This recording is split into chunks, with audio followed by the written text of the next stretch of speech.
Good morning to all of you. Welcome to Legal Matters by Sai Babu Sankar.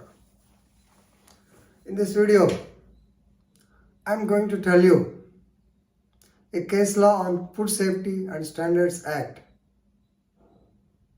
and also Article 20, Clause 1, ex post facto laws, or you can apply the same with the doctrine of severability, doctrine of separability.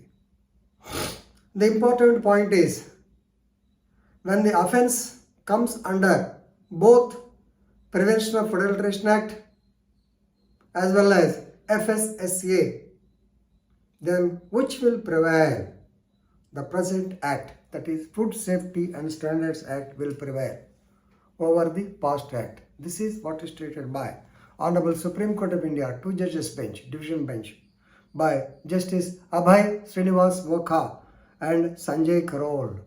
While hearing the matter of, you can read the case as Manik Hari Jhangiani. Manik Hari Jhangiani versus the state of Madhya Pradesh. Diary number 27038 by 2016, decided on 14/12/2023, in which it was clearly held that FSSA, Food Safety and Standards Act, will prevail over the Prevention of Adulteration Act. Of course, to the extent they are inconsistent, this is more important. Doctrine of severability, that's why, to the extent they are inconsistent. If I go starting telling you the doctrine of separability, it will take much more time. That's why I'm not touching that. Now coming to the facts of the case. This Jhangiani Hari, he is the proprietor of Bharti Retail Limited, Messrs. Bharti Retail Limited, which deals in biscuits business.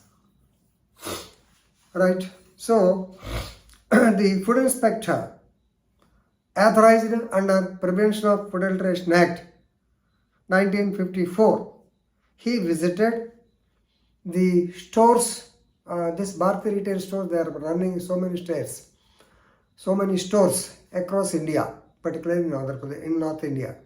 So he inspected directly to say a retail store in Indore and purchased a biscuit packet, which he sent it later for analysis.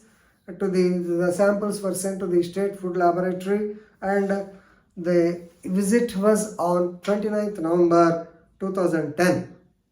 And the report was received on 4th January 2011. Dates are very, very important.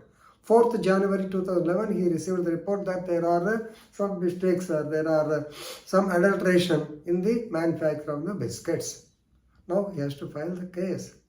But here what happened is, please remember, so he received the report on 4th January, but by 5th August 2011, so almost 7 months later, the PF Act, Prevention of Adulteration, was repealed. It was repealed. And the new Act, Food Safety and Standards Act, it has come into existence. So this was notified by Section 97 of the Prevention of Food Safety and Standards Act. But there is an exclusion clause which says that the offences under Prevention of Adulteration Act can be tried for 3 years more. The trial can be conducted. So they will be in operation for 3 years more. Now, under which provision of law they have to file the charge sheet? Definitely under Prevention of Adulteration Act. Yes, the charge sheet is filed. Now, this man has come to the court stating that the present act will prevail over the previous act. But food inspector says, yes, according to the Prevention of Adulteration Act, it will have effect for 3 more years. He filed the charge sheet on 12th August 2011. Right.